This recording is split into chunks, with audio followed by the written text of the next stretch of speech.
Daily occurrence. Obviously, there's been some tough moments in here.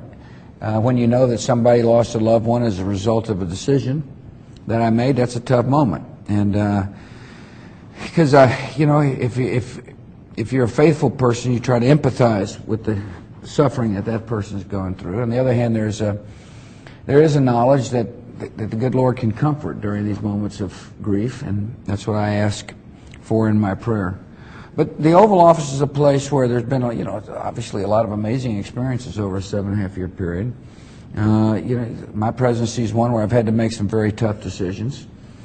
I guess some presidencies kind of were real smooth and there's no real big issues. Well, that's not the way mine is. Consequential. That's what you wanted, right? Consequential. If that's how it turns out to be, that's a good word, because I didn't want to come to Washington, D.C. and just hold the office for the sake of holding it. I wanted to come to Washington, D.C. and help be a transformative president. And, I think history, when they look back, will say, well, this is a fellow who knew how to make decisions, made some tough ones, stood by them, wasn't driven by the latest opinion poll, but was driven by some core principles from which he would not deviate. As the last question, Mr. President, you talked about some tough decisions. What was the happiest moment you've had in this amazing room? Michael, that's a good question. One of the most interesting moments, of course, was right after the inauguration. And my dad was upstairs at the White House preparing for the inaugural balls.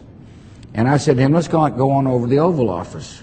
I hadn't been in the Oval Office as president yet, and so I came over here before he got here, and he walked through that door right there. And it was a happy moment to see my dad come in the Oval Office. It's just, I love him dearly. This is where I put the president, most influential president. And I tell people that, a natural choice for the most influential president would be my dad, because I wouldn't be standing here without his unconditional love. So I say, his portrait hangs in my heart, and Abraham Lincoln hangs on the wall as the most influential, substantial, transformative president. He was a great president. You think the first President Bush is proud of you? Oh, yeah, no question.